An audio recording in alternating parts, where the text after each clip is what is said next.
गौतम बुद्ध का जीवन और उनकी शिक्षाएं आज भी लाखों लोगों के जीवन को दिशा और प्रेरणा प्रदान करती हैं। उनका वास्तविक नाम सिद्धार्थ गौतम था और वे शाक्य गणराज्य के राजा शुद्धोदन के पुत्र थे। सिद्धार्थ का जन्म 563 ईसा पूर्व लुम्बिनी में हुआ था, जो आज के नेपाल में स्थित है। उनका जन्म एक राजसी परिवार में हुआ था और उन्होंने अपना प्रारंभिक जीवन विलासिता और आराम में बिताया। लेकिन उनकी असल प्रेरणा और जीवन का उद्देश्य उस समय सामने आया जब उन्होंने अपने राजमहल की 4 दीवारों के बाहर का जीवन देखा। सिद्धार्थ का जन्म एक शुभ अवसर पर हुआ था और उनका नाम सिद्धार्थ रखा गया, जिसका अर्थ है वह जो लक्ष्य को प्राप्त करता है। उनके पिता राजा शुद्धोदन ने सिद्धार्थ के लिए जीवन की सभी सुविधाओं का प्रबंध किया था ताकि वे कभी भी दुख और कष्ट का सामना न करें। राजा ने यह सुनिश्चित कि सिद्धार्थ महल के बाहर की दुनिया से अनजान रहें और वे केवल सुख और समृद्धि का अनुभव करें। जब सिद्धार्थ 29 वर्ष के थे, तब उन्होंने अपने महल के बाहर 4 महत्वपूर्ण दृष्टियां देखीं, जो उनके जीवन का रुख बदलने वाली थीं।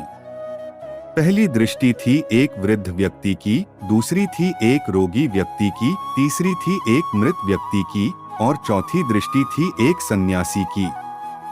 इन 4 दृष्टियों ने सिद्धार्थ को यह सोचने पर मजबूर कर दिया कि जीवन में दुर्लभ और पीड़ा अवश्यंभावी हैं और उन्होंने इनसे मुक्ति पाने का मार्ग खोजने का निर्णय लिया। सिद्धार्थ ने अपनी पत्नी यशोधरा और पुत्र राहुल को छोड़कर सत्य की खोज में निकलने का निर्णय लिया। उन्होंने अपने राजसी वस्त्र त्याग दिए और एक साधारण सन्यासी का वेश धारण किया। उन्होंने कठोर तपस्या और ध्यान का अभ्यास शुरू किया।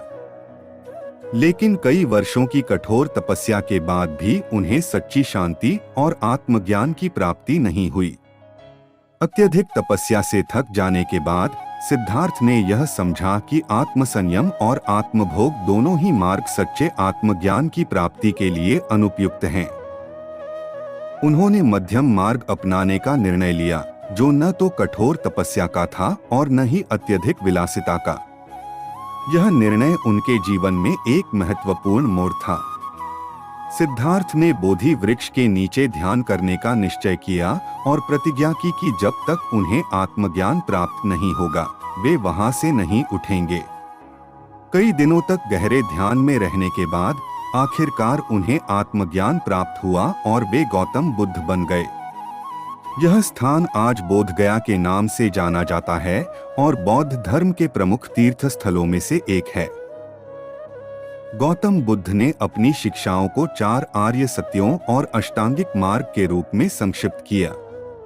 4 आर्य सत्य हैं। आत्मज्ञान प्राप्त करने के बाद गौतम बुद्ध ने अपने शेष जीवन को धर्म का प्रचार करने में समर्पित कर दिया। उन्होंने अपने पहले 5 शिष्यों को सारनाथ में धर्म चक्र प्रवर्तन किया, जिसे धर्म चक्र प्रवर्तन कहते हैं। उनके पहले 5 शिष्य कोंडन्ना, भद्दिय, वप्प, महानामा और अस्सजी थे।